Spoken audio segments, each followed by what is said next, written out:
Sa bawat paghakbang, itong mga paa patungo sa aking kulungan ay siya ring hudyat sa nalalapit na paglaya ng aking bayan.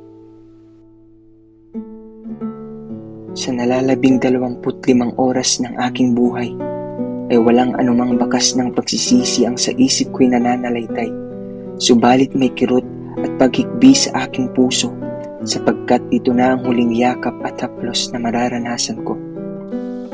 Paalam sa binibining aking sinisinta, ang araw na nagbibigay tanglaw sa aking umaga, ang dahilan ng matamis kong ngiti at pagtawa, o anong ligaya ang muling masilayan ka.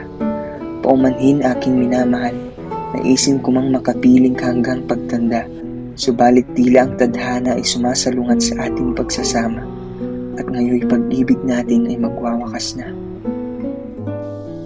Paalam o aking ina, aking guro na nagturo ng mga aral na di kayang tumbasan ng mundo. Ikaw sa akin ay biyaya, wala nang papantay sa'yo. At kahit gaano mang karaming salita o letra ang bigkasin ay di sasapat. Ngunit salamat sa iyong pagkalinga, sa iyong pag-aruga at sa wagas na pag-ibig na iyong ipinadama. At sa aking mga kapatid, paalam. Naway dinggin ninyo ang aking habilin. Huwag niyo sanang pababayaan ang inay at titay, di kailanman dilisanin ang kanilang mga piling. Sa minamahal kong kaibigan, paalam. Marahil sa mga oras na iyong binabasa ang aking liham, ay tuluyan na akong lumisan. Ngunit ibig ko na iyong alisin ang anumang pangamba at pagdududa, sapagkat malinis ang aking konsensya. Ako ay tapat at mamamatay ng walang sala.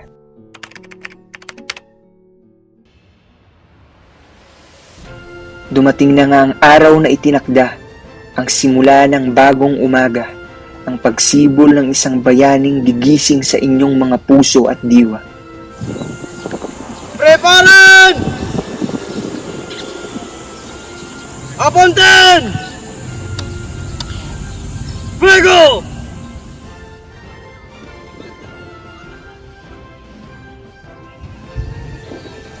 Consumatum est!